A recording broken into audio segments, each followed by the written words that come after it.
vamos a continuar con nuestro estudio. Un breve repaso. Empezamos viendo la revelación de Dios.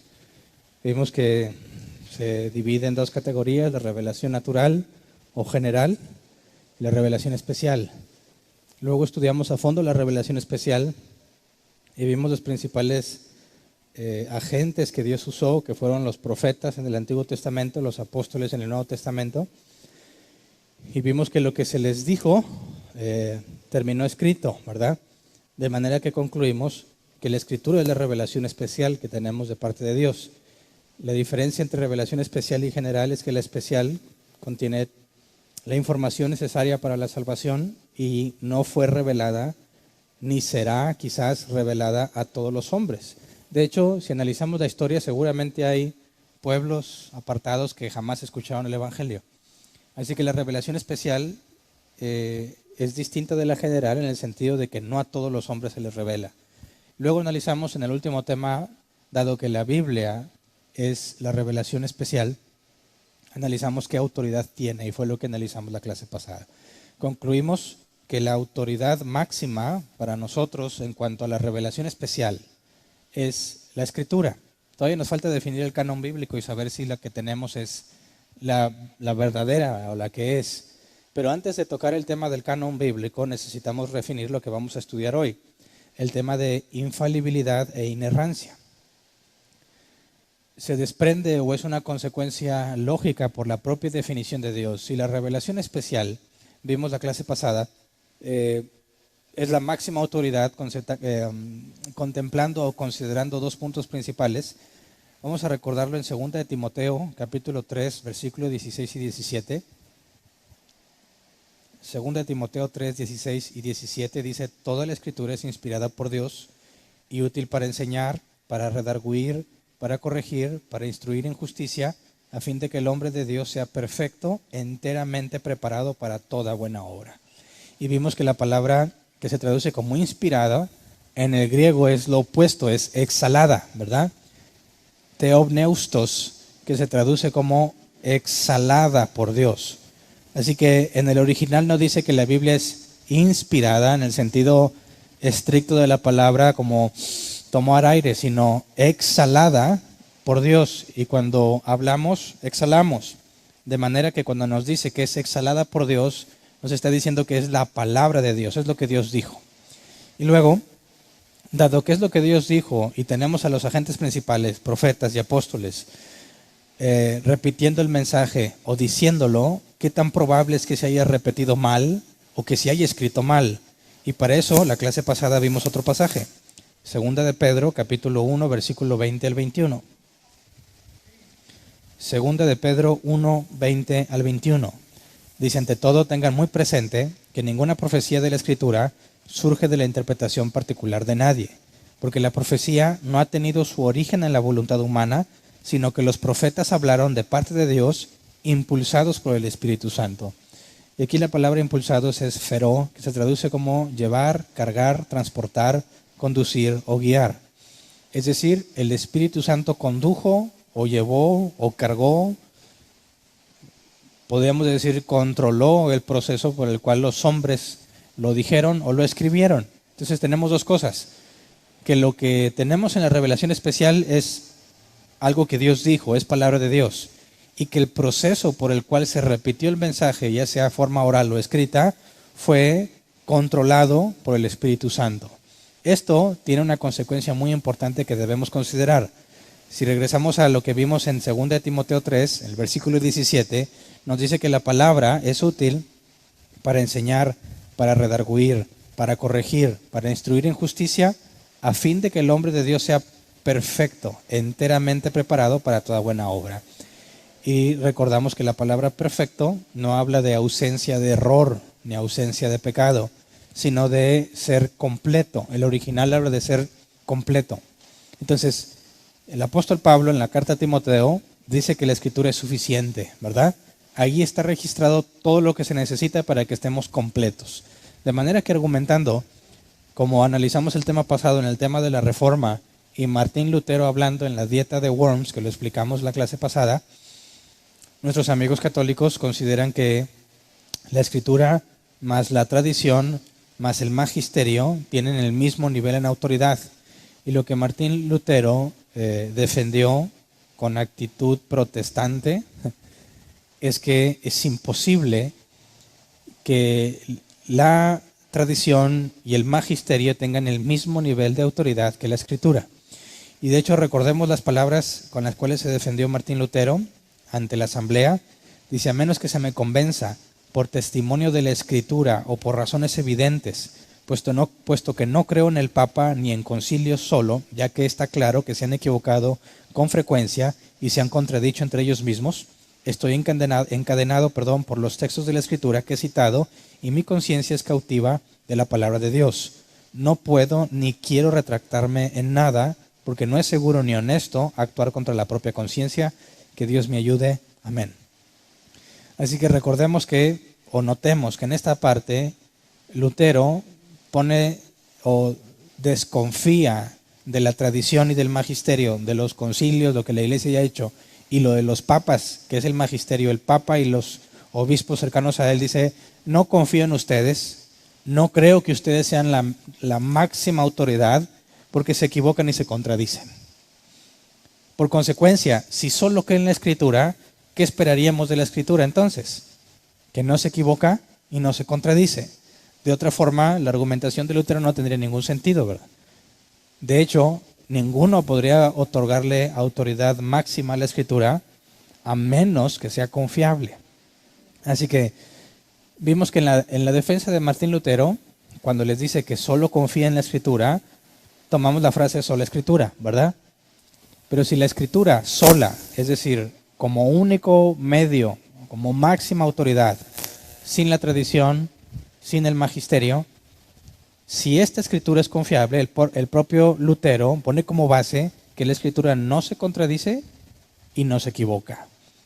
Ahora, ¿tendría razón o no tendría razón? Si la Escritura no se contradice y no se equivoca, ¿por qué hay tantas denominaciones? Hablando del protestantismo. ¿Por qué cada quien ve una cosa en la Escritura, verdad? Si tú interpretas un pasaje y le dices a otro que tiene una postura distinta a la que tú tienes, te va a decir: bueno, esa es tu interpretación, la mía es distinta. Y algunos aseguran que todas las interpretaciones son correctas, pero no puede ser, porque si las interpretaciones se contradicen entre ellas mismas, es imposible que las dos sean correctas al mismo tiempo, ¿verdad? Por la ley de no contradicción que tenemos en la lógica. Ninguna cosa, A no puede ser A y no A al mismo tiempo, en el mismo sentido y en la misma dirección. Así que es imposible que todas las posturas o las interpretaciones que tengas son correctas.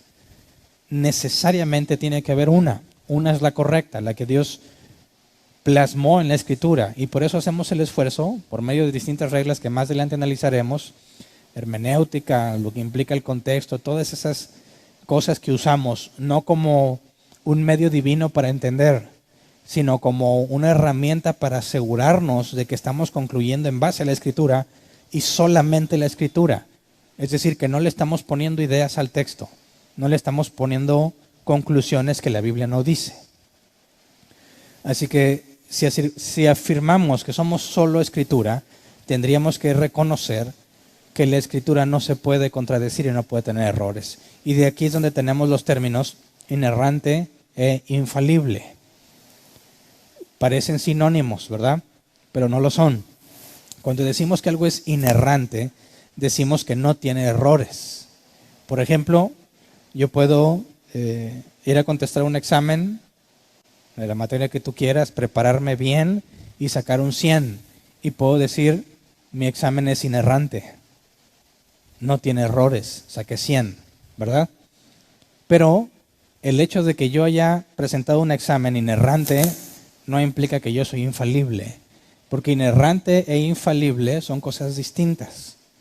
Inerrante es algo que de hecho no tiene error. Infalible es algo que no se puede equivocar. Es decir, inerrante te habla de algo de ya, actual, de hecho. Infalible te habla de capacidad o de potencial. Así, si yo hablo que algo es infalible, eso implica que nunca podría equivocarse. Si algo es inerrante, implica que no tiene errores. Así que si los pones o trataras de poner un nivel entre las dos palabras, ¿cuál tiene mayor peso? Infalibilidad. Porque puedo ser inerrante, pero falible, ¿verdad? Si yo como hombre falible, que me puedo equivocar, tengo el potencial y me voy a equivocar, es un hecho. Me preguntas qué hora es, te puedo decir con respecto a mi reloj, la hora exacta, y voy a ser inerrante al momento en que te digo la hora que mi reloj demuestra. Pero en cualquier otra cosa puedo equivocarme, lo cual me hace falible. Entonces, al entender estas dos cosas, tendríamos que determinar si aplican a la Escritura o no. Ahora, nosotros afirmamos, no todo el cristianismo, lamentablemente, y vamos a analizar por qué considero, y muchos otros consideran a lo largo de la historia, que el asegurar que la Biblia no es infalible ni inerrante es un error. Pero nosotros aseguramos, al decir que somos bíblicos, tenemos que partir de la postura que la propia Escritura refleja, pero sin argumentar en círculos. Más adelante les explico cómo está eso. Por lo pronto, nosotros aseguramos que la Escritura es infalible. Por consecuencia, inerrante. ¿Me explico? Si es infalible, no se puede equivocar. Por eso no tiene errores. Es inerrante. Y esto es simple. Si demostramos, o si la Escritura es verdadera cuando dice que lo que está revelado viene de Dios, y sabemos que es imposible que Dios mienta, ¿verdad? Dios no se equivoca. Si la Escritura que tenemos es la de Dios, por consecuencia la Escritura tiene que ser, al igual que Dios, infalible e inerrante. Ahora, nosotros podemos afirmar la siguiente frase. La Biblia, más adelante les voy a dar demostración de esta frase, pero la Biblia es la única regla infalible de fe y práctica. La Biblia es la única regla infalible de fe y práctica. Cuando hablamos de fe y práctica, tiene que ver con lo que creemos porque fuimos persuadidos, lo que es la fe, y la práctica, lo que hacemos. Así que cuando hablamos de que Dios reveló de forma especial cómo debemos de pensar, qué es lo que debemos entender y cómo debemos vivir, si eso es la palabra de Dios, la Biblia habla de la fe y de la práctica, lo que creemos y lo que hacemos. Por consecuencia, la Biblia es la única regla infalible, la única. Porque cuando estudiamos el tema de la revelación, vimos que la revelación general es para todos, pero la revelación especial es para unos cuantos, al criterio de Dios. Así que si la revelación especial está contenida en la Escritura, es el único medio que Dios ha dejado de su revelación especial. Por consecuencia, la Biblia es la única regla infalible para la vida cristiana. Ahora hay cristianos que no afirman esto.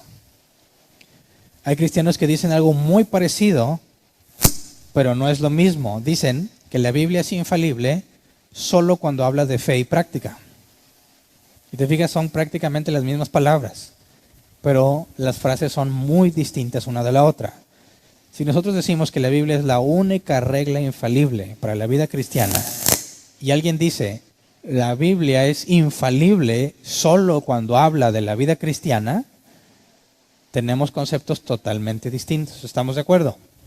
Ahora, si lo que ellos dicen es cierto, es más, el ateo no le otorga infalibilidad a nada, ¿verdad? Ni siquiera a lo referente a la vida cristiana.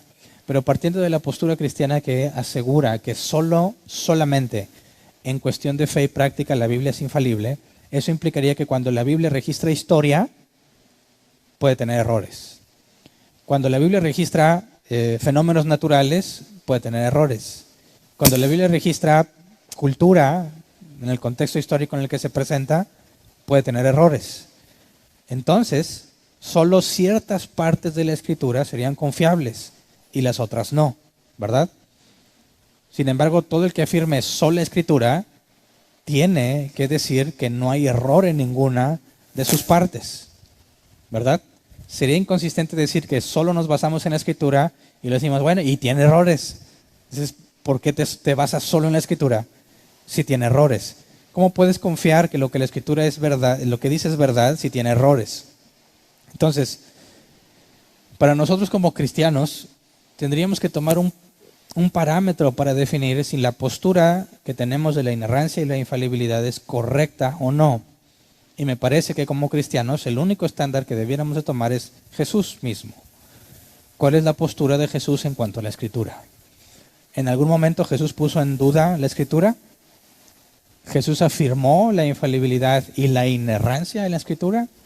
Para empezar, esas palabras no las vas a encontrar, ¿verdad? Es como el ateo cuando dice que la Biblia no menciona a los dinosaurios y que por eso no es confiable, porque no aparece la palabra dinosaurio. Pero bueno, si no me equivoco, la palabra dinosaurio es máximo de 1800 para acá, ¿verdad? Es imposible que esa palabra la encontraras en los manuscritos bíblicos. No existía esa palabra. Tenemos referencias de animales con características muy similares a las que podríamos determinar de un dinosaurio. Leviatán o Behemoth. La palabra dinosaurio no va a estar. Otros argumentan igual, la Trinidad no es bíblica porque no está en la Escritura. De la misma manera, la palabra Trinidad no va a estar en los manuscritos originales porque no existía. Pero tenemos evidencia suficiente para entender cómo el Padre, el Hijo y el Espíritu comparten atributos. Y si los tres son omnipresentes, es imposible hablar de tres dioses omnipresentes. Solo puede haber un ser omnipresente.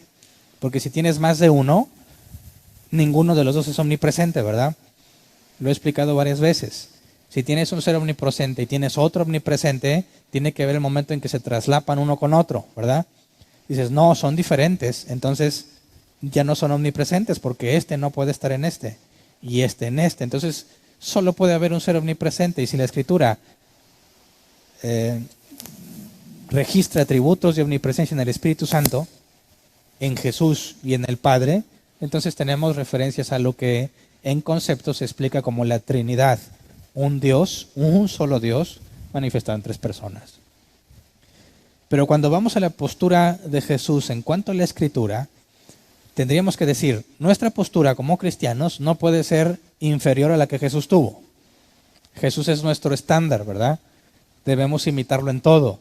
Nuestra postura en cuanto a la infalibilidad o inerrancia de la Biblia no puede ser menor a la que Jesús tuvo y tampoco puede ser mayor a la que Jesús tuvo. Así que si determinamos por la Escritura, en palabras de Jesús, cuál es su punto de vista al respecto, debiésemos imitarlo.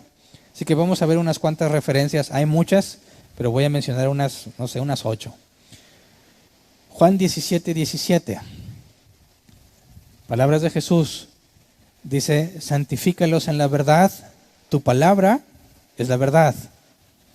Si lo que está registrado es palabra de Dios, pero no todo es infalible y algunas partes son erróneas, entonces haces a Jesús mentiroso en lo registrado.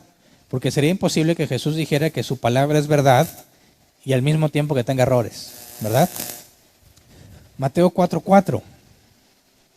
Mateo 4:4 dice, Jesús le respondió, escrito está, no solo de pan vive el hombre, sino de toda palabra que sale de la boca de Dios. Si la palabra que sale de la boca de Dios es vida, ¿puede la vida al mismo tiempo ser infalible y tener errores? Es decir, puedes decir que la vida del ser humano está en la palabra de Dios, pero esa palabra que da vida tiene errores y es falsa en algunas circunstancias, no es consistente. Sería imposible, tendrías que hacer nuevamente a Jesús mentiroso. Ese mismo capítulo, versículo 10, Mateo 4:10, dice, vete Satanás, le dijo Jesús, porque escrito está, adora al Señor tu Dios y sírvele solamente a Él.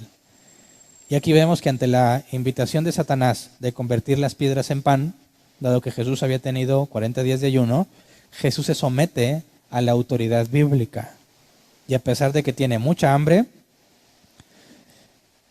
y a pesar de la clara invitación de ahorrarle el trabajo de Satanás ahorrarle el trabajo de pasar por todo el Calvario y simplemente entregarle los reinos, si postrado me adorares, te daré todo esto, dice, escrito está, adora al Señor tu Dios y sírvele solamente a Él.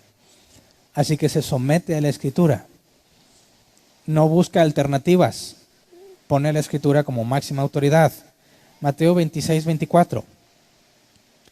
Dice, a la verdad, el Hijo del Hombre se irá tal como está escrito de él, pero ay de aquel que lo traiciona, más le valdría a ese hombre no haber nacido. Y aquí cuando Jesús está diciendo eso, aún no se cumple lo que la Escritura dice que iba a pasar. Así que cuando dice Jesús, a la verdad, tal como está escrito, está diciendo que la Escritura es confiable en lo que predice, en lo que describe, ¿verdad? Mateo 26:31. Dice, esta misma noche les dijo Jesús, todos ustedes me abandonarán, porque está escrito, heriré al pastor y se dispersarán las ovejas del rebaño. Y aquí, muy parecido a lo que leímos en el versículo 24, Jesús asegura algo que sucederá basado en lo que dice la Escritura, lo que demuestra que Jesús considera que la Escritura es inquebrantable. Va a suceder lo que dijo y no puede cambiarse. Marcos 9:13 dice, pues bien, les digo que Elías ya ha venido y le hicieron todo lo que quisieron, tal como está escrito de él. Y Jesús demuestra en este punto, hablando ya de algo que sucedió, que la Escritura no tenía errores en cuanto a lo que se predijo. Así que estos pasajes que hemos leído tienen que ver con la inerrancia, donde Jesús asegura que no hay error en la Escritura. En lo que se describió, referente a lo que ya sucedió, en lo que está pasando y en lo que sucederá, no hay errores y Jesús se somete a lo que la Escritura dice. Y en cuanto a la infalibilidad, en cuanto a la capacidad de equivocarse o el potencial de tener un error, vamos a Juan capítulo 10, versículo 35 al 36. Juan 10, 35 al 36. Esta es una defensa de Jesús ante la acusación que le hacen los fariseos. Si Dios llamó dioses a aquellos para quienes vino la palabra y la Escritura no puede ser quebrantada, ¿por qué acusan de blasfemia a quien el Padre apartó para sí y envió al mundo, tan solo porque dijo yo soy el Hijo de Dios? Vemos aquí la parte que cuando Jesús se asegura la Escritura no puede ser quebrantada, habla de la incapacidad de que algo en la Escritura no se cumpla, lo que demuestra claramente la infalibilidad de la Escritura. Es imposible que se quebrante, es imposible que no se cumpla. Mateo 5:18 dice, les aseguro que mientras existan el cielo y la tierra, ni una letra ni una tilde de la ley desaparecerán hasta que todo se haya cumplido. Y otra vez una referencia clara a la infalibilidad. Se va a un grado muy estricto, ni una tilde, ni una letra. Nada dejará de cumplirse. Así que, bíblicamente, me parece que cuando aseguramos que la Biblia es la única regla infalible para la vida cristiana, lo hacemos desde la misma postura que Jesús tenía, ¿verdad? Ni inferior ni superior, la misma postura que él tiene. Así que cuando alguien asegura que la Biblia tiene errores, implica gravemente una mentira en la parte de Jesús. Implica que Jesús, en eso que dijo, fue falible, porque se equivocó, ya que ellos aseguran que sí tiene errores. Bueno, pero ¿cuál es el argumento? ¿Cómo es que una persona puede asegurar, llamarse cristiano y al mismo tiempo asegurar que Jesús se equivocó, pudo haberse equivocado? Bueno, sabemos que por el concepto de Trinidad y sobre todo lo expresado en el capítulo de los Hebreos y todo el Nuevo Testamento, Jesús tenía dos naturalezas, la naturaleza humana y la naturaleza divina. Y sabemos que en su naturaleza humana Jesús no tenía los atributos divinos. No puede ser omnisciente en su naturaleza humana. Y si Jesús en sus 10 terrenales estuvo en su naturaleza humana, no era omnisciente. Por consecuencia, dicen ellos, Jesús pudo haberse equivocado en cuestiones que aún no habían sido descubiertas. Por ejemplo, en cuestiones científicas. ¿Verdad? Estamos de acuerdo en que Jesús no era omnisciente. No lo sabía todo en su naturaleza humana, ¿verdad? ¿Qué tal si él dijo algo que la ciencia después descubrió que no es cierto? Y bueno, pues era en su naturaleza humana y como no era omnisciente era imposible que supiera que aún no se había descubierto que lo que dijo está mal. No sé si soy yo o es allá arriba. Pero bueno, ¿qué opinas? ¿En su naturaleza humana limitada pudo equivocarse Jesús, sí o no? Suena lógico, ¿no? Dices, pues a lo mejor. Pero eso genera un problema. Todo lo que nos dijo fue en su naturaleza humana en los evangelios. ¿Cómo vas a determinar qué es verdadero y qué es falso? Tendrías que poner en duda todo lo que Jesús dijo, ¿verdad? Pero sobre todo, ¿cómo nos defendemos de ese argumento? Si nosotros aseguramos que toda la Escritura es infalible, tenemos un problema cuando se nos confronta el argumento de la naturaleza humana de Cristo. ¿Y cómo te defenderías? ¿Qué criterio usarías? Ahora, de entrada, te adelanto, ¿verdad? No estaría hablando yo de la infalibilidad y la inerrancia si no hubiera una respuesta para esto. Pero muchos problemas dentro del cristianismo se basan en este tipo de argumentación. Toman una parte de la Biblia y la analizan a profundidad, llegan a consecuencias lógicas, pero el problema es que sus argumentos no son sanos porque hay información que falta considerar en sus argumentos. Cuando estás hablando con alguien y quieres demostrar que está equivocado en lo que asegura, tienes dos opciones. Uno es demostrar que no sabe y la otra es demostrar que lo que él sabe es incorrecto. Si demuestras que no sabe, que está hablando de cosas que no entiende, pues no hay por qué confiar en lo que dice. Pero si sabe lo que dice, bueno, y le demuestras que lo que sabe está mal, entonces no es verdadero lo que asegura. Así que, ¿qué le falta a ese argumento? Algunos de ustedes ya deberían tener la información suficiente para decir es que le falta considerar algo. Es cierto que Jesús en su vida terrenal no era omnisciente, ¿verdad? Ni todopoderoso, ni omnipresente. Así que, ¿cómo sabemos que no se equivocó?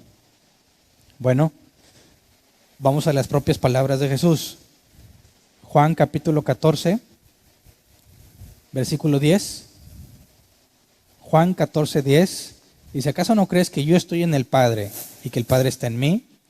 Las palabras que yo les comunico no las hablo como cosa mía, sino que es el Padre que está en mí el que realiza sus obras. Y luego vamos al versículo 23 y 24 en ese mismo capítulo. Le contestó Jesús, el que me ama obedecerá mi palabra y mi Padre lo amará y haremos nuestra vivienda en él. El que no me ama no obedece mis palabras, pero estas palabras que ustedes oyen no son mías, sino del Padre que me envió. Así que, fíjate bien, es cierto que Jesús no era omnisciente y que existe la posibilidad de que se le hayan escapado cosas que no sabía. Pero cuando Jesús dijo que lo que habla no es de él, sino del Padre, y el Padre es omnisciente, es imposible que uses el argumento de la naturaleza humana para la posibilidad de que Jesús se equivoque. Si Jesús hubiese hablado por cuenta propia, es posible que se haya equivocado, pero cuando Jesús dice que lo que él dijo no es de él, sino del Padre, y el Padre es omnisciente, es imposible que lo que haya dicho haya escapado a la omnisciencia de Dios. Y notemos que dice que el que lo recibe o el que lo ama, el Padre y él harán morada en él. Pero la Biblia dice que ¿quién es el que mora en nosotros? El Espíritu Santo. ¿Cómo es posible que el Padre y él moren en aquel que solo tiene el Espíritu Santo? Pues ese es precisamente el concepto de la Trinidad. Y tienes al Padre, tienes al Hijo y al Espíritu. Tienes al Espíritu, tienes al Hijo y al Padre porque son uno solo. ¿Verdad? Ahora, de entrada, las palabras de Jesús parten de la omnisciencia del Padre, ¿verdad? Pero tenemos otro argumento. Si nos preguntamos, Jesús fue un maestro, ¿verdad? Jesús dijo, yo soy el camino, la verdad y la vida.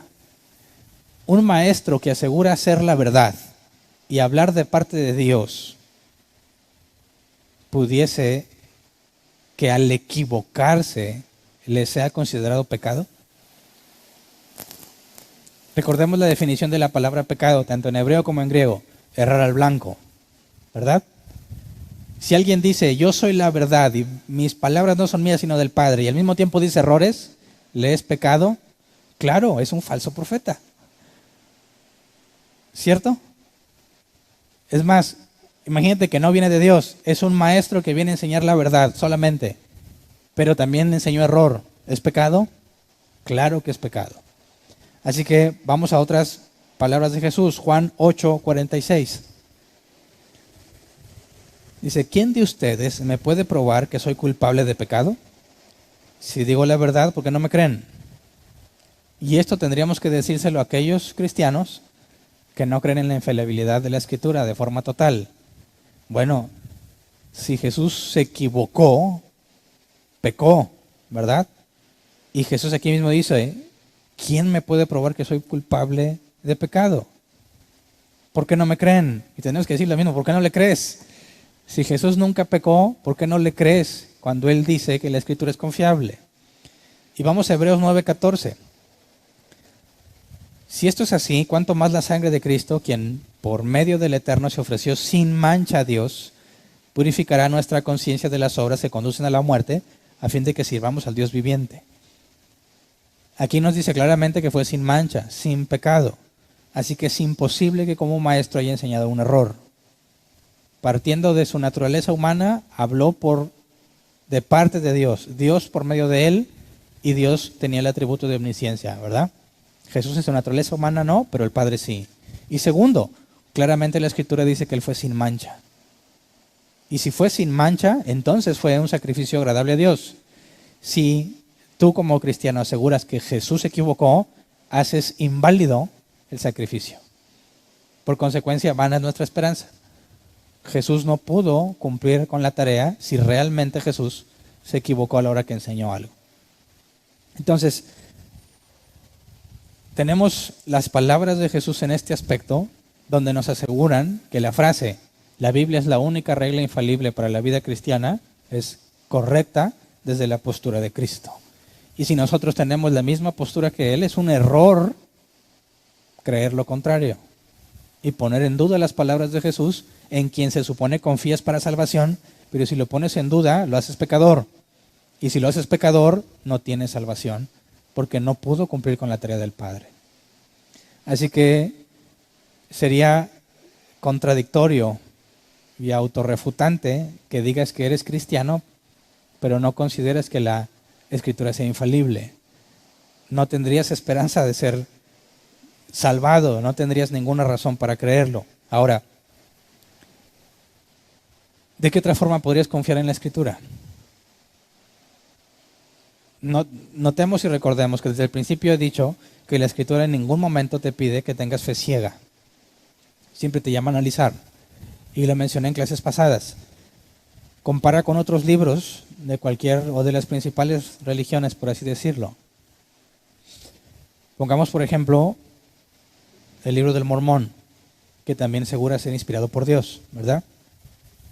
De entrada tienes un conflicto entre la Biblia y el libro del Mormón, porque el libro del Mormón asegura que esa revelación la tiene por medio de un ángel y que esa revelación tiene más peso que la Escritura. Pero el mensaje del ángel no es el mismo que el mensaje de la Biblia. Ellos aseguran que un día te vas a convertir, si tienes todas las obras que se requieren y fuiste lo suficientemente bueno, un día te vas a convertir en un Jesús y vas a ir a morir por un mundo que se te entregue. Y si tú cumples con tu misión como Jesús la cumplió, te vas a convertir en un Jehová, uno de un número infinito de Jehovás que hay. Eso en ninguna forma coincide con lo que la Escritura enseña. Y sobre todo, la Biblia asegura que si un ángel del cielo te trae un evangelio distinto, sea anatema. Y eso condena gravemente el propio libro del Mormón, que supuestamente es revelado por un ángel, pero que contradice o tiene un evangelio diferente al de la Biblia. Número 2, dado que el libro del Mormón registra sucesos históricos de cómo el evangelio llegó al continente americano,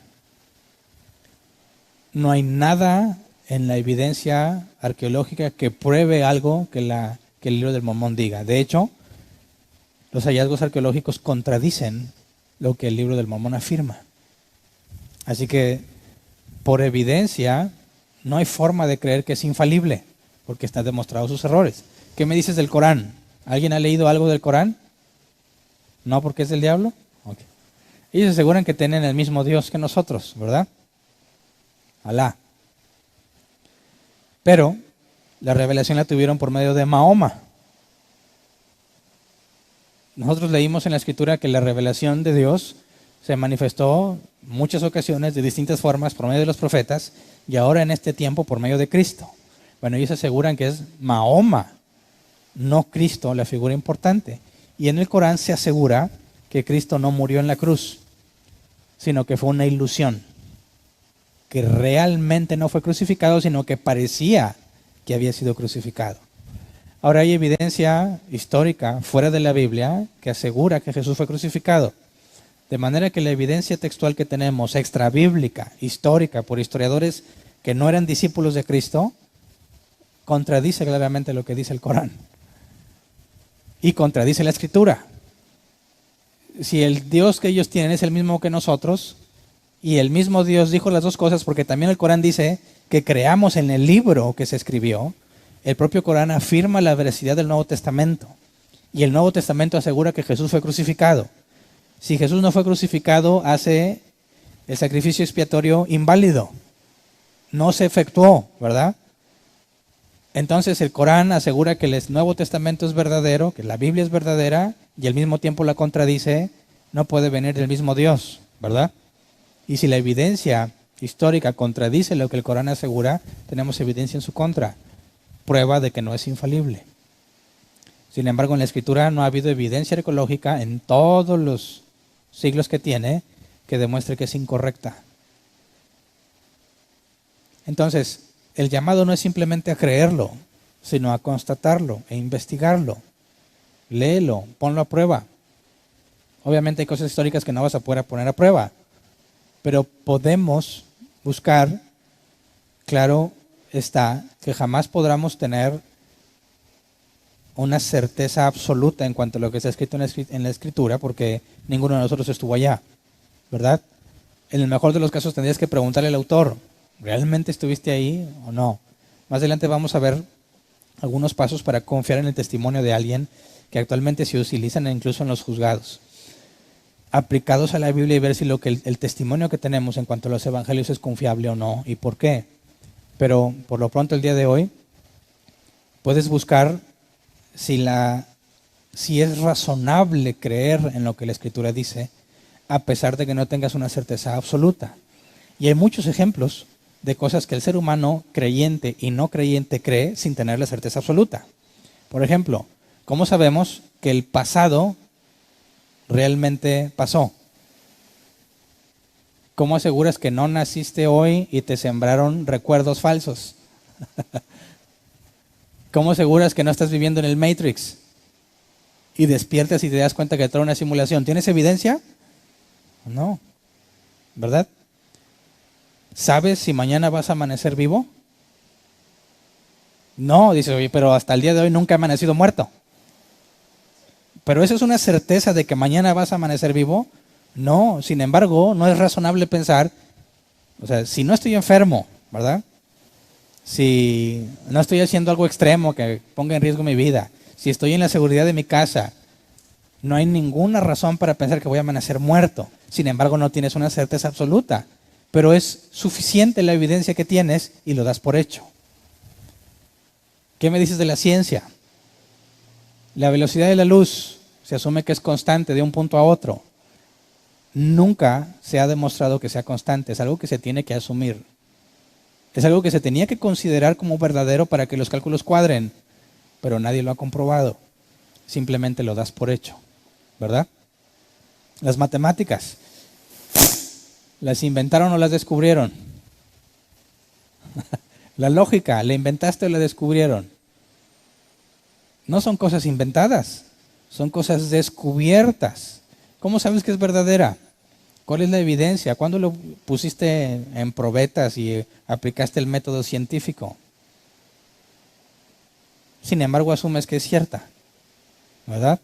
Así que esas son pruebas de que no se requiere una certeza absoluta en muchas cosas de la vida normal para poder confiar en eso, ¿cierto? Cuando analizamos la Escritura, jamás podremos tener una certeza absoluta, a menos que exista la posibilidad de regresar en el tiempo y ver exactamente lo que pasó. Pero sí podemos llegar a un buen grado de certeza razonable en cuanto a lo que dice. Más adelante estaremos estudiando por qué es razonable pensar que lo que está descrito en los Evangelios en cuanto a la persona de Cristo es verdadero. ¿Qué referencias tenemos históricas, extrabíblicas, para poder decir es confiable? No hay razón para pensar que todo esto es un invento, pero lo veremos más adelante. Por lo pronto, podemos asegurar que cuando hablamos de que la Escritura es infalible y decimos que creemos que es infalible porque la Biblia dice que es infalible, eso sería un razonamiento circular, ¿verdad? Si decimos, creo que nuestros amigos ateos razonan así, Dice, creer que la Biblia es verdad porque la Biblia dice es como creer que un cómic del Hombre Araña es verdad porque el cómic lo dice, ¿verdad? Si en un capítulo del cómic del Hombre Araña, el Hombre Araña dice yo existo y soy real, y tú dices yo por eso creo que el Hombre Araña es real, ¿cuál es tu evidencia? Pues en el cómic dice. ¿Es válido tu razonamiento? ¿Es una prueba válida? No. ¿No estamos haciendo lo mismo? Yo creo que la Biblia es infalible porque la Biblia dice que Jesús dijo que es confiable. ¿No es el mismo razonamiento circular? ¿Sí o no? Dice, oye, como que sí, ¿no? No puedo confiar que la Biblia es verdad porque la Biblia dice que es verdad. Por eso hablaba de que la Escritura en ningún momento te pide fe ciega. Tenemos que pensar, número uno, tenemos certeza de que Jesús caminó entre nosotros. Digo, hasta los más ateos que estudian los textos bíblicos aseguran que hay evidencia suficiente para decir con certeza que Jesús estuvo entre nosotros. Fue real. Todo ateo que te encuentres que dicen que es puro cuento Jesús no está bien informado de lo que los propios ateos aseguran. La vida de Cristo está firmemente atestiguada históricamente. Es reconocido como un hombre que fue un maestro y hacedor de milagros. Eso no hay duda.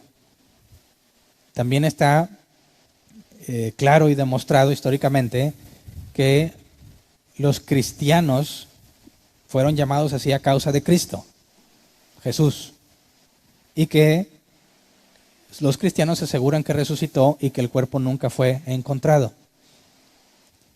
Así que si tú tienes esos elementos demostrados y analizas la enseñanza de Cristo, prácticamente ningún ateo, obviamente descarto a los cristianos, ¿verdad? Porque creen en la persona de Cristo, pero prácticamente ningún ateo que investiga estos textos desde un punto de vista crítico a un nivel profesional asegura que lo que se dice acerca de Jesús en cuanto a su vida y su enseñanza sea falso. ¿Por qué? Porque está atestiguado en otras fuentes. Así que si tenemos certeza de la Escritura en cuanto a mínimo lo que Jesús dijo e hizo, no hay razón para desconfiar de lo que se dice acerca de Jesús. Si quieres, desconfía de todo lo demás del Nuevo Testamento.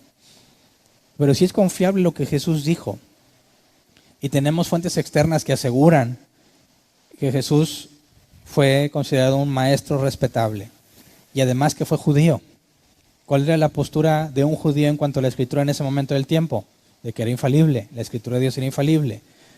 Siendo Jesús una verdadera persona histórica y judía, no tiene por qué tener una postura distinta, ¿verdad?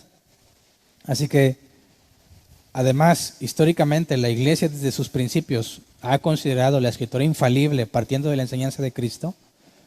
Nuestro argumento no solamente se basa en lo que la Biblia dice, sino en cómo lo que la Biblia dice está atestiguado por fuentes externas. Así que no es nada más creemos en el cómic del Hombre Araña porque el cómic del Hombre Araña dice que es real, sino que podemos constatar por fuentes externas que la Biblia es confiable. Por eso nuestro razonamiento no es circular. No estamos partiendo solamente de la Escritura. Entonces, como cristianos, asegurar que la Biblia es infalible e inerrante es la consecuencia lógica de decir que la Escritura es inspirada por Dios o exhalada por Dios. Y si realmente un cristiano asegura que Jesús es Dios, ya ves que hay cristianos que dicen cristianos pero no reconocen a Jesús como divino, de manera que sería imposible que fuera sin pecado. Y si es imposible que sea sin pecado, es imposible que haya redimido a los elegidos. Cualquiera que asegure que Jesús no es Dios tiene un problema con todo el Nuevo Testamento, ya que se invalida el sacrificio expiatorio de Cristo. Pero, además de eso,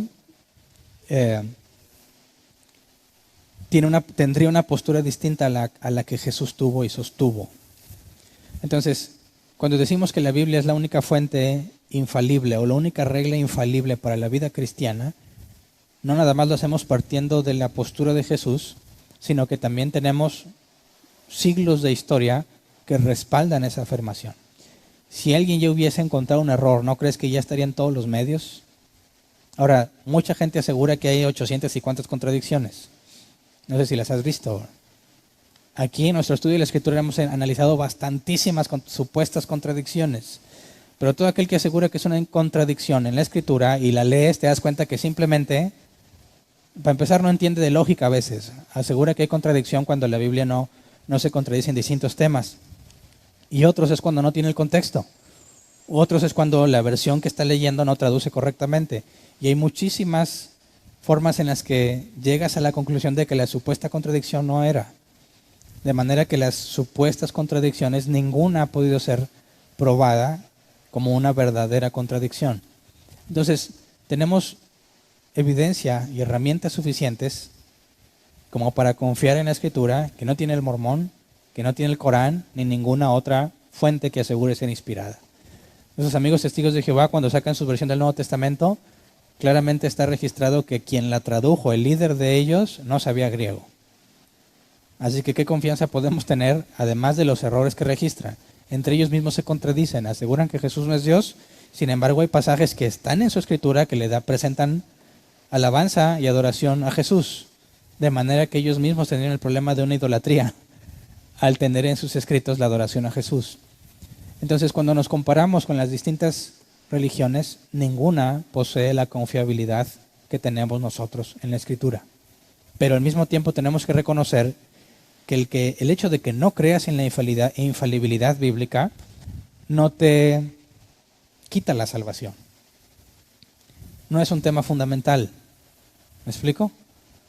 Cualquiera puede decir, pues yo no creo en la inerrancia, pero creer en el sacrificio expiatorio de Cristo, aunque no pueden conciliar las dos cosas, eso no lo hace una persona no salva. En ningún lugar de la Escritura se dice que tienes que creer en la infalibilidad de la Biblia, pero sí tienes que reconocer que te vas a meter en muchísimos problemas cuando analices la Escritura, porque no vas a poder razonar de forma congruente.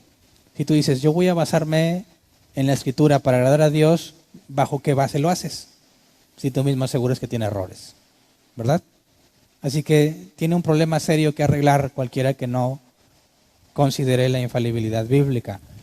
Pero eso no implica que no es salvo, ¿verdad? Porque la salvación no es por obras.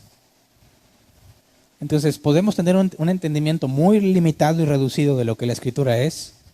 Aún podríamos tener una confianza muy reducida en la que la Escritura es, y aún así no puedes descartarlo como una persona que no es salva. Porque aparte, la Biblia es clara que el proceso que Dios empezó en nosotros para llevarnos a la estatura de Cristo es gradual.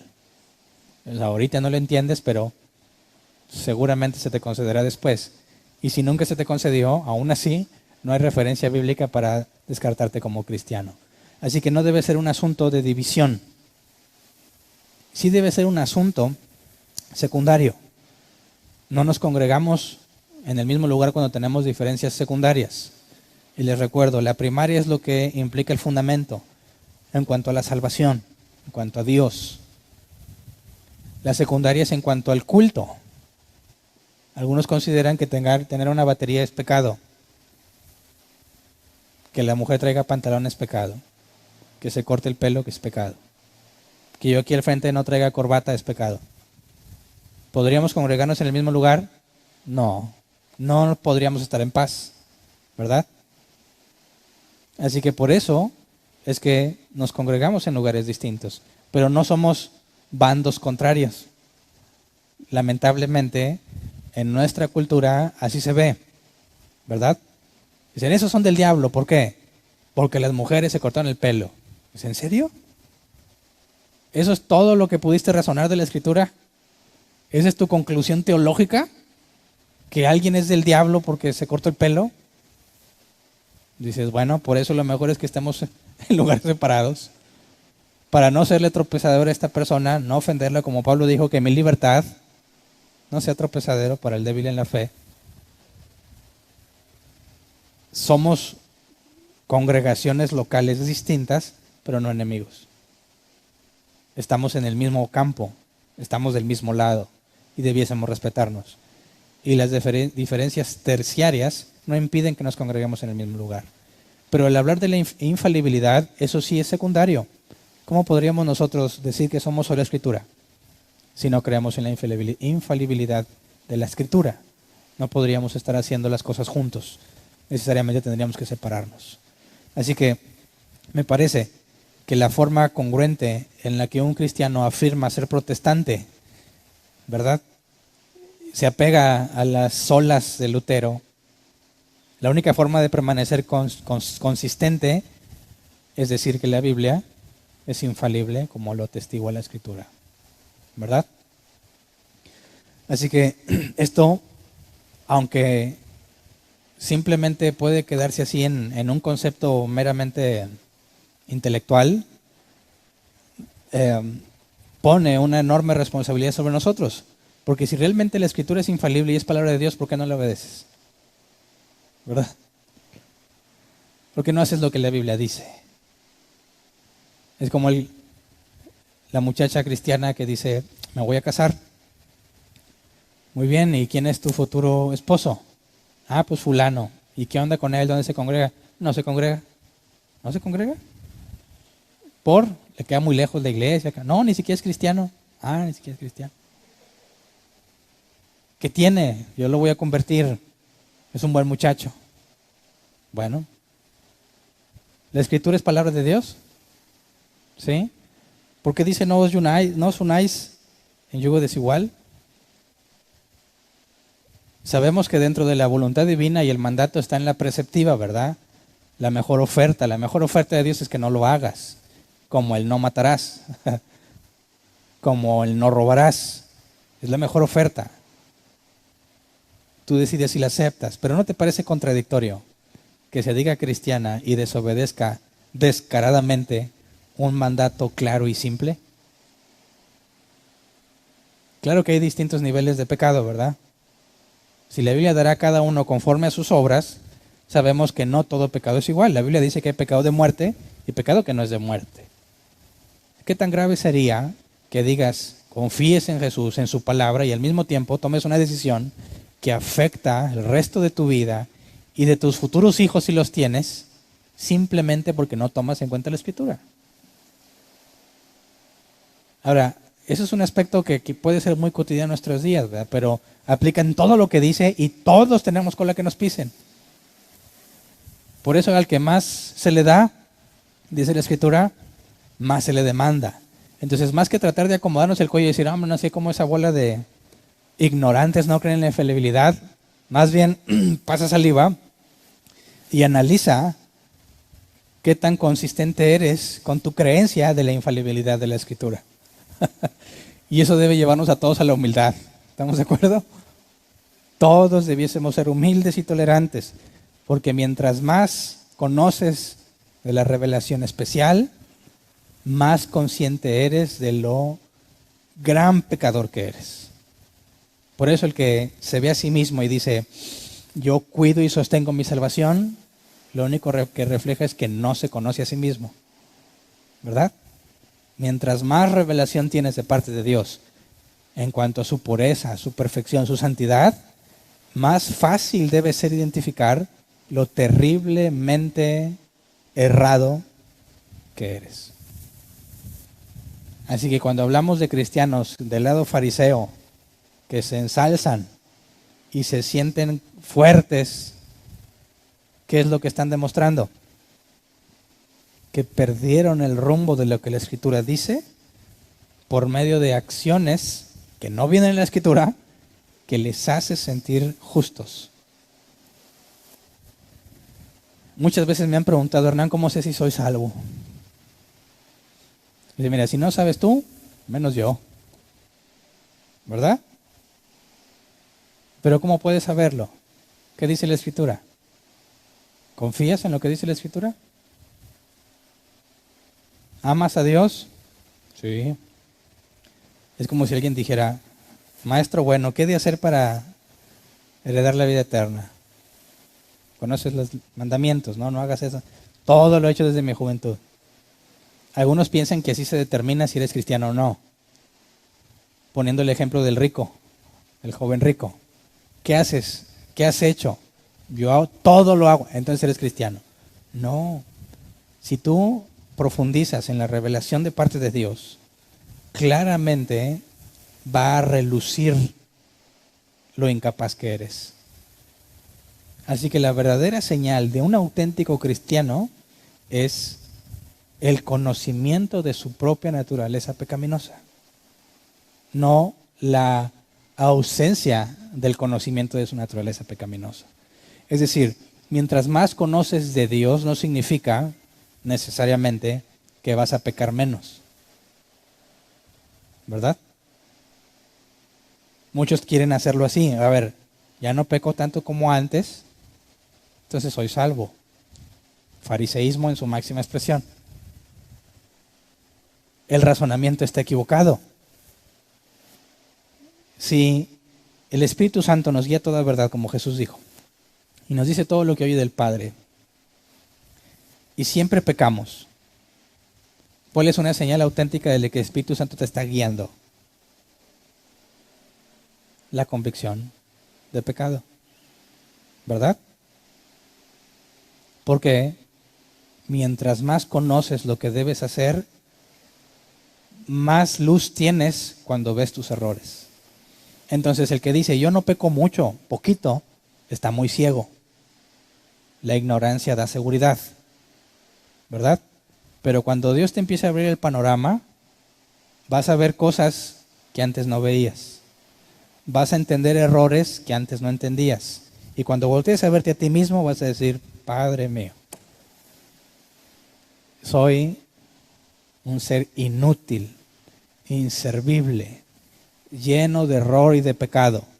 Y eso se transmite, o se traduce, perdón, en una vida cristiana, ¿verdad? Que ve a los demás como superiores a sí mismo.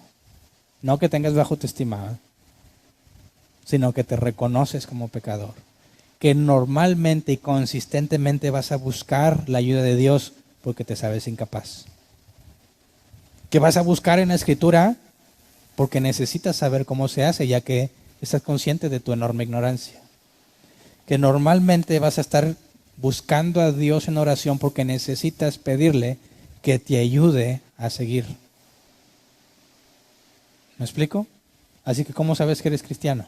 ¿Cómo sabes que has sido salvado? Por la conciencia de mi pecado. ¿Verdad? Mientras más maduro eres, más pecador te sabes. No en los mismos pecados descarados, sino en una infinidad de pecados que, aunque son muchas veces invisibles ante los demás, sabes que estás fallando. Por eso la Biblia dice que la sabiduría es antecedida por la humildad. Entonces, ve dentro de ti. La Escritura es infalible. Graves noticias. Graves noticias, a menos que seas de Cristo. ¿Verdad?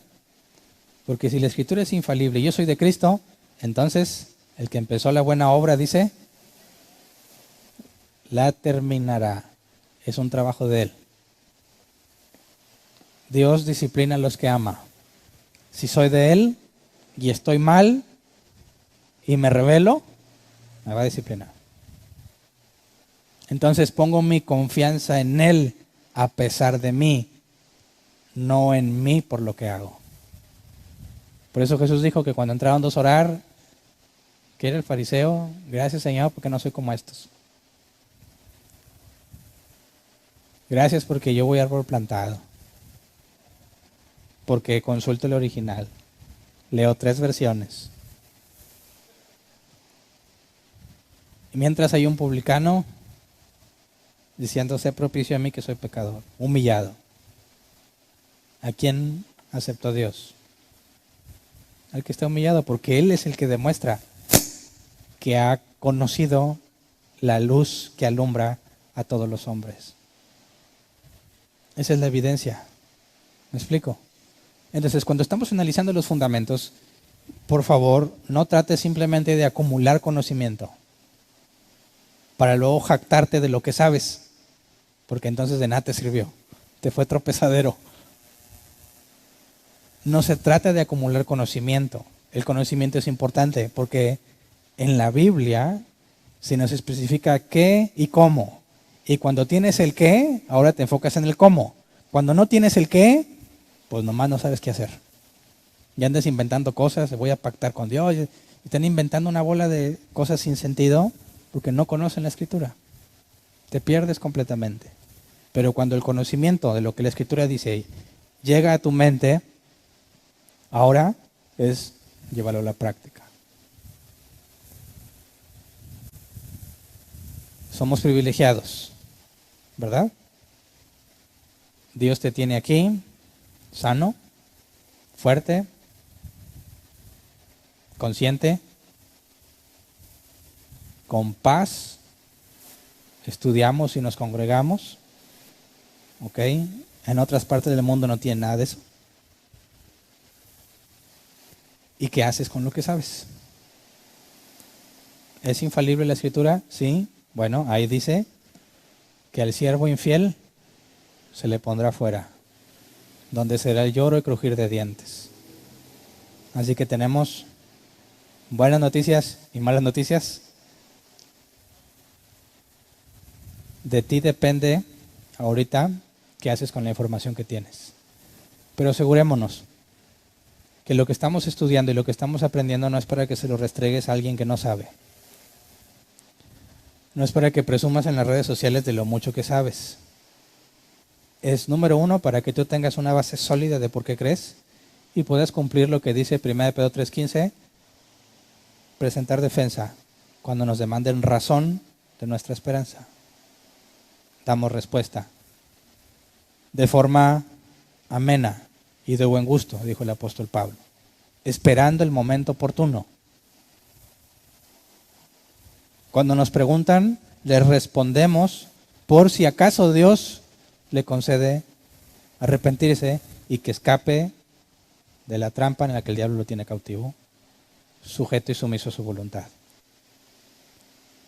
Así que no nos desviamos de lo que estamos estudiando. Me he ido muy técnico en muchas cosas y siempre lo había evitado, pero son cosas muy importantes que tenemos que saber. De aquí vamos a estudiar el canon bíblico, por qué tenemos los 66 libros que tenemos. Y luego vamos a empezar a analizar ahora sí qué dice la Biblia en cuanto a la vida, en cuanto a la creación y muchas cosas que necesitamos tener bien fundamentadas para que no seamos desviados por muchísimas doctrinas que andan en la actualidad, que realmente no son doctrinas nuevas, que son muy viejas, pero que no las conocíamos. Entonces vamos a ponernos de pie, vamos a orar. La Escritura infalible dice que si pedimos conforme a la voluntad de Dios, nos será hecho. ¿Y cuál es su voluntad? Jesús dijo que te conozcan a ti.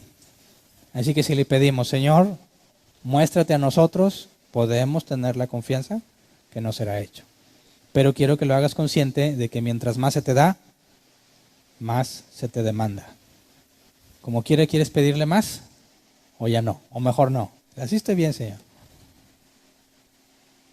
Vamos a pedirle más, ¿verdad? Señor, gracias por tus bondades y por tus misericordias. Señor, gracias porque nos has tolerado y has tenido mucha paciencia para con nosotros. Gracias porque tu ira no nos ha consumido. Gracias porque has extendido tu misericordia. Sabemos que no es por nuestros méritos, sino por los de Cristo. Gracias a Dios por medio de Jesús. Gracias, Señor, porque tuviste a bien llamarnos. Gracias porque sabemos que no lo merecemos, ni lo merecíamos, ni lo mereceremos. Gracias porque la salvación es solo por fe en tu Hijo Jesucristo. Gracias porque nos concediste la fe salvadora. Gracias porque nos haces perseverar. Gracias porque nos transformaste. Nos diste una vida nueva. Las cosas viejas pasaron. Todas fueron hechas nuevas. Señor, renueva nuestro entendimiento como lo empezaste hace, según cada uno de nuestra situación, años o días, cuando nos trajiste a los pies de Cristo. No dejes, Señor, bajo ninguna circunstancia que nuestra apatía o nuestro desinterés o nuestra flojera, nuestra negligencia nos aparte del camino correcto, Señor. Disciplínanos cuando sea necesario. Sabemos que estamos seguros en tus manos, porque la voluntad del Padre es que de los que le dio a Jesús no pierda ninguno. Señor, como ovejas tuyas, como hijos tuyos, queremos pedirte que se nos conceda como hijos la disciplina necesaria, el crecimiento necesario, la comida espiritual necesaria para que podamos crecer, que nos podamos parecer cada vez más a Jesús. Concédenos la madurez necesaria para avanzar, que entre nosotros, Señor, no haya gente desnutrida espiritualmente hablando, que todos puedan beneficiarse del abundante banquete que nos das cada vez que nos reunimos a buscar en tu palabra. Gracias porque tú has sido fiel aun cuando nosotros hemos sido infieles. Gracias porque cuando nos presentó la oportunidad de pecar o de permanecer fieles y decidimos deliberadamente pecar, tú permaneciste fiel. Gracias, Señor, porque si no fuese por ti, no estaríamos aquí. Gracias, porque si no nos hicieses perseverar, andaríamos perdidos en el mundo. Por eso, Señor, con cada cosa que nos enseñas y nos haces entender, te pedimos, conforme a tu voluntad, que nos des la humildad necesaria para recibir el conocimiento y el entendimiento que nos has dado. Que ninguno de nosotros se exalte a sí mismo, sino que por el contrario, tenga muy presente de parte tuya la clase de personas viles, despreciables y pecadores que somos, vasos de barro, simplemente con un gran tesoro adentro. Señor, para que la gloria siempre sea tuya, para que las alabanzas sean siempre para ti, para que solo tu nombre sea exaltado. Gracias de antemano, Señor, porque sabemos que hemos pedido conforme a tu voluntad. Hemos pedido lo que te agrada y por eso podemos decir que todo esto te lo pedimos en el nombre de tu Hijo Jesucristo. Gracias. Amén. Pueden sentarse. Pasemos a la sección de preguntas. Si tienes una pregunta, levanta tu mano, te llevan el micrófono. Si es la primera vez que vienes, no importa, puedes preguntar, no se requiere antigüedad. Y no te lleves ninguna duda, haré mi mejor esfuerzo por contestarla. No nos enojamos porque preguntes. ¿Ahí hay una pregunta?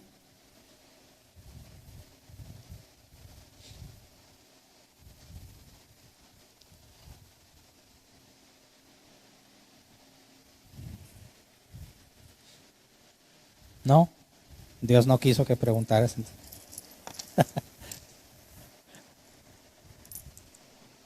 Que no tenía pilas el micro, bueno, ya le van a traer otro. Sí. Ándale, ahora sí.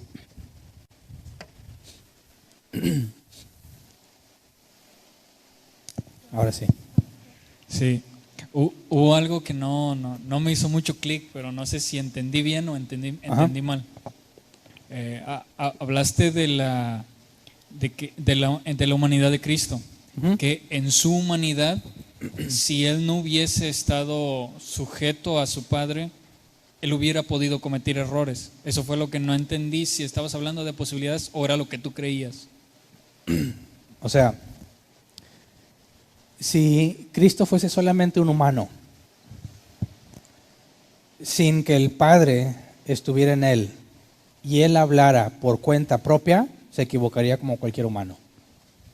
Pero, dado que el Padre y él son uno, y lo que habló es el Padre hablando a través de él, sabemos que aunque él no tenía omnisciencia en su naturaleza humana, la omnisciencia del Padre habló a través de él. ¿Sí me explico? Ok, pero de lo que hablas de la posibilidad es cuando hablas de Jesús en términos de un humano común y corriente. Meramente humano.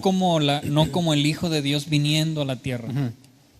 Digo, o sea, si Jesús no fuese uno con el Padre, siendo el Hijo de Dios viniendo, si él nada más fuese un humano hablando, como aseguran aquellos que Jesús en su humanidad simplemente habló, entonces tendríamos que estar de acuerdo con ellos que siendo meramente humano se equivocaría. Sí, era lo que no entendía. Entonces, hablabas en términos de si Jesús fuera como nosotros, fuera como nosotros. Ya entendí.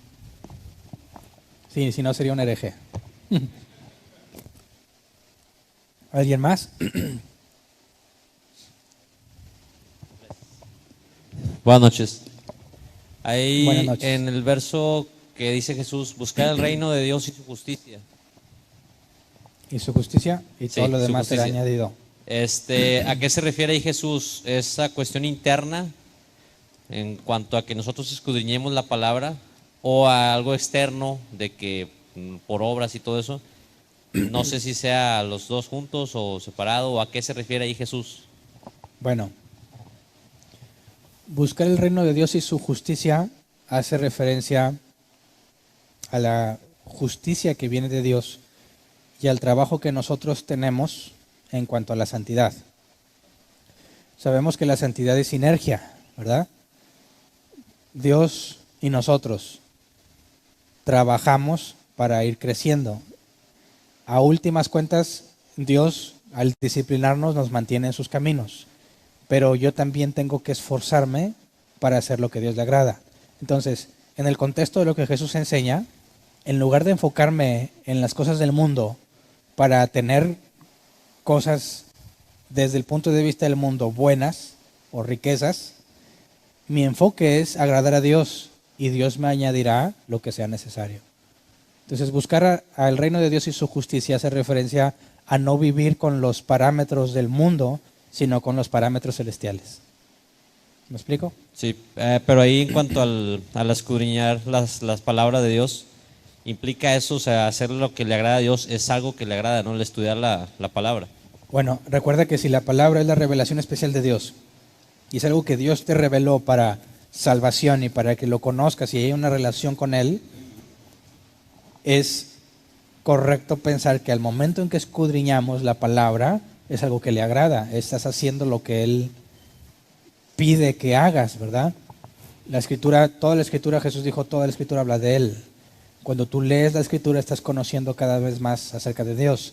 En el Antiguo Testamento ves cómo Dios trató a todos los israelitas y a toda la gente ahí narrada. En el Nuevo Testamento ves cómo empezó, pero también tienes el testimonio en ti mismo de cómo el Nuevo Testamento testifica precisamente lo que te está sucediendo, ¿verdad? Bueno, ahí la pregunta va encaminada a lo que comentabas de que la inerrancia y la infalibilidad es algo secundario, o a lo mejor lo entendí mal.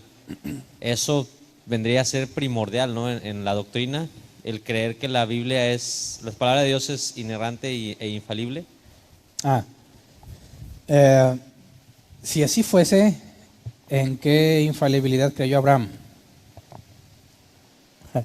La palabra de Dios, ¿no? Digo, nosotros la tenemos ya revelada en una Biblia, pero a él le fue hablado directamente.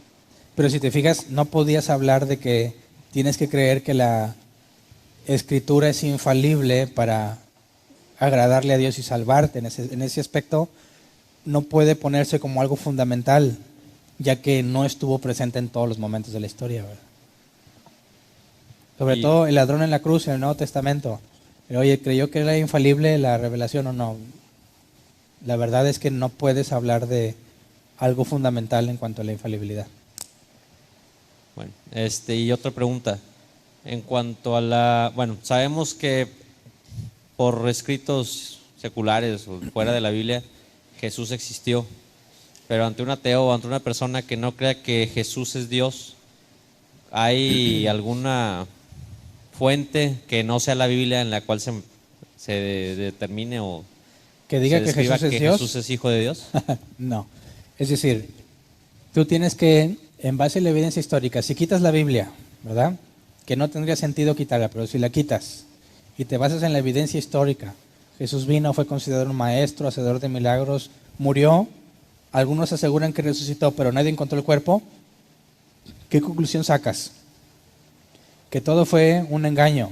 Bueno, tendrías que ver cuáles son tus argumentos ante la vida de los cristianos que murieron al negarse a detractarse de lo que vieron. No tendría explicación que alguien muera por algo que sabe que es mentira. Es decir, los musulmanes extremistas mueren por algo que ellos consideran que es verdad y sabemos que es mentira. Nosotros podemos decir que es mentira. No es cierto que les estén esperando las 10 vírgenes en el cielo. Bueno, pero ellos piensan que es verdad y están dispuestos a morir por eso. Pero ¿quién está dispuesto a morir por algo que saben que es mentira? Entonces, cuando alguien asegura que todo fue un invento y tienes la evidencia de los cristianos martirizados porque no querían negarlo, tienes un problema para explicar eso. De manera que la única explicación que hace sentido y resuelve todo es que Jesús realmente resucitó. Y si Jesús realmente resucitó, como Él dijo, yo tengo poder para entregar mi vida y para tomarla, si realmente Jesús resucitó, entonces Él es Dios. Y si Él es Dios, lo que dijo es cierto y confiamos en algo verídico. Y es la mejor teoría que hay para explicar toda la evidencia histórica que tenemos al respecto. ¿Alguien más?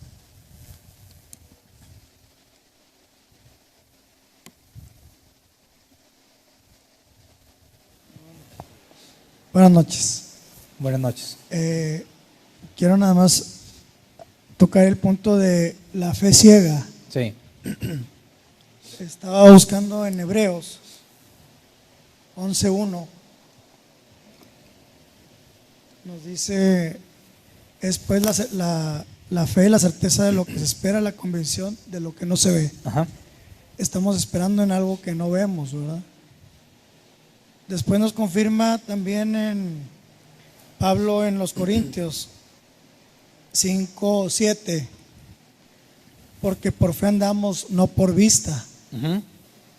Hasta ahí estamos siendo de cierta manera ciegos, ¿no? A las cosas. Ah, ok, ya te entendí. Y hay otro punto que quiero que me aclares para ver si estoy en lo mismo. Y en la parte de Romanos 8,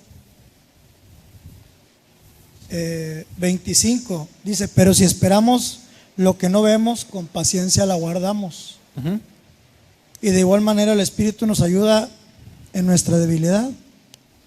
Pues qué hemos de pedir como conviene, no lo sabemos. Pero el Espíritu mismo intercede por nosotros con gemidos indecibles. Sí. Bueno, primero tendría que preguntarte cómo defines fe en esos pasajes. ¿Qué es fe? Lo que nos está comentando aquí es que es lo que esperamos en la palabra. Lo que esperamos. O sea, si dices, es pues la fe la certeza de lo que se espera, ¿es pues lo que esperamos la certeza de lo que esperamos? De lo que no vemos. Ok, la fe es lo que no vemos, la esperanza de lo que no vemos. Si traducimos, si quitamos la palabra fe y ponemos esa definición, no tiene sentido la explicación, ¿no? Es pues la fe la certeza de lo que se espera, la convicción de lo que no se ve. Si quitas fe y pones, es pues la esperanza de lo que no vemos, la certeza de lo que se espera y la convicción de lo que no se ve, no puedes definir fe de esa forma, porque esa es la explicación de lo que es la fe. Cuando vemos fe ahí, la palabra griega es pisteuo, pistis, viene de pistis, que se traduce como ser persuadido. Y ser persuadido no es creer. Creer es parte de ser persuadido, pero ser persuadido no es creer. Para persuadir a alguien, tienes que haberlo convencido de algo que él no estaba convencido.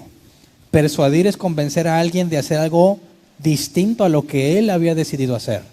Así que cuando habla de qué es pues la fe, nos está diciendo es pues el hecho de haber sido persuadido por Dios.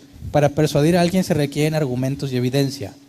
Checa cualquier diccionario de la Real Academia Española de español y te vas a dar cuenta que persuadir requiere argumentos y evidencia. Cuando tú ves la palabra fe en todo el Nuevo Testamento, siempre proviene de ser persuadido, de pistis. Entonces, ahí está la definición. El ser persuadido por Dios es una certeza, es una convicción, aunque aún no veo lo que me ha prometido. Porque no podría decir yo que yo creo ciegamente que soy salvo si no tengo la evidencia en mi interior de que lo soy. Así que los textos que tú mencionas hacen más referencia a la perseverancia, de creer que voy a alcanzar algo que no puedo ver que lo tenga, pero ya fui persuadido, de manera que Dios es confiable. Tenemos el caso de Abraham, que demuestra mi punto. Dios le dijo que lo enriquecería, que engrandería su nombre y que tendría mucha descendencia, ¿verdad? Lo enriqueció, le dio cierta fama y no tenía hijos. Dios le recuerda, te voy a engrandecer y todo, y Abraham dice, pues no veo claro en mis palabras, ¿verdad? Sí, ya me enriquecí y todo, pero lo que tengo se lo va a quedar mi siervo Eleazar, no me acuerdo cómo se llamaba.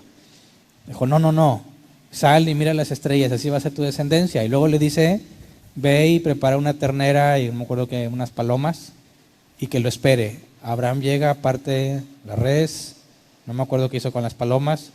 Nadie le dijo que hiciera eso, ¿verdad? No está escrito ahí, Abraham lo hizo. Empezó a oscurecer, Abraham se quedó dormido de estar espantando a los buitres. Y cuando despierta ve una antorcha que se paseaba en medio del animal partido a la mitad. Y en el contexto histórico, eso es lo que se hacía en un juramento. Si tú vas al libro de Jueces, Dios les dice a alguien que había hecho un pacto, aquellos que habían pasado entre las partes del animal. En el contexto histórico, quien pasaba en medio de las partes está diciendo que así se me haga si no cumplo lo que prometí. De manera que vimos en Hebreos que Dios confirmó su promesa con un juramento, y fue ese momento. Le dio la evidencia a Abraham de que Dios jura en el ritual que ellos sabían en aquel entonces, que Dios jura por sí mismo que así lo haría, para que crea. Cuando Dios envió a Moisés y le dijo, ¿qué pasa si no me creen? Le dijo, tu vara se va a convertir en serpiente, la mano se te va a hacer leprosa, si sacas agua del río Nilo y la viertes se va a hacer sangre. ¿Te das cuenta? Que no es una fe ciega, sino que te da los argumentos o las evidencias para que veas que es verdadero. Y ahora que sabes que Dios es confiable, entonces no tienes por qué dudar de lo que dijo que va a pasar. Entonces cuando vas a Hebreos, es pues la fe, la certeza de lo que se espera y la convicción de lo que no se ve, está basado en que sabes y comprobaste que Dios es confiable y por eso estás seguro de lo que va a pasar. Así que no está hablando de fe ciega en todos esos pasajes. ¿Sí queda claro? Gracias. ¿Alguien más?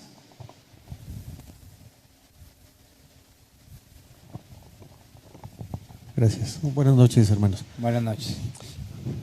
Pastor, hablando en el contexto actual, según entendí que pudiera haber personas que se dicen o piensan o creen que son cristianos.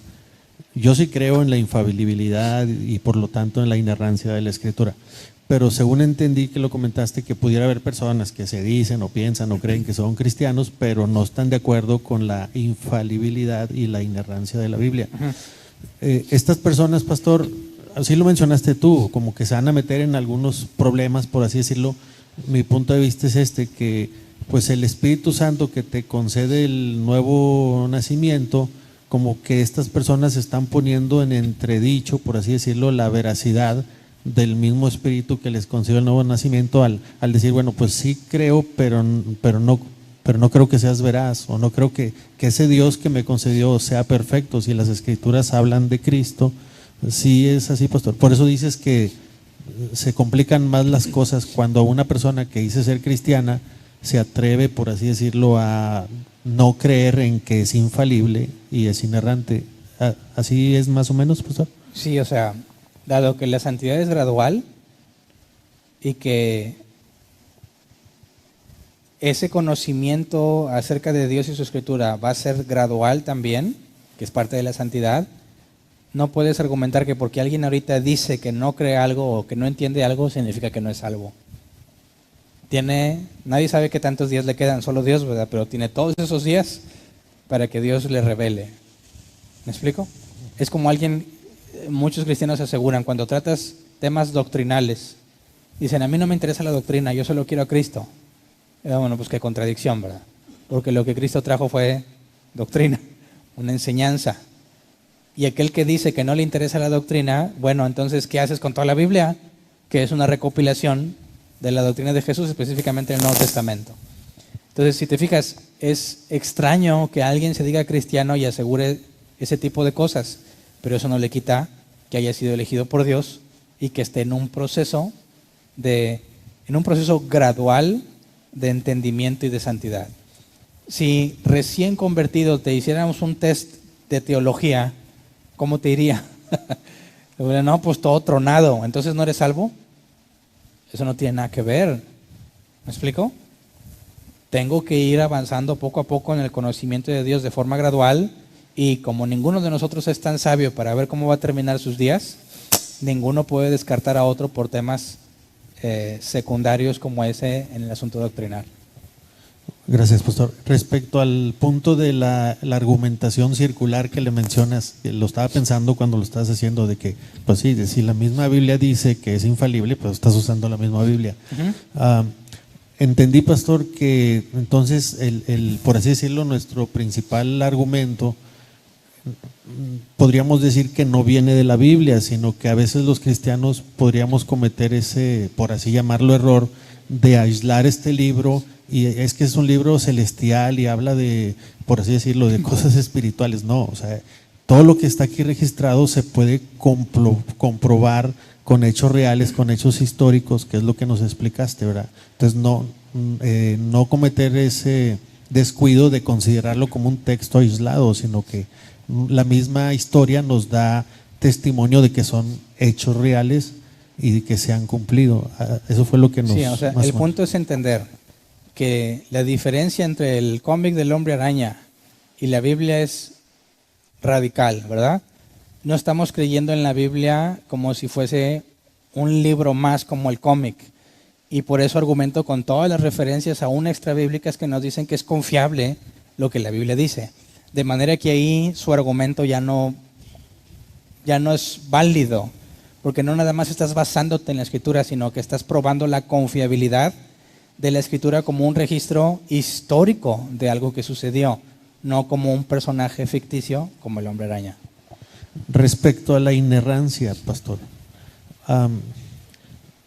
alguna vez le pregunté a un hombre sobre si los títulos y subtítulos eran inspirados por Dios y me dio una respuesta pues que yo creo que no es así, ¿verdad?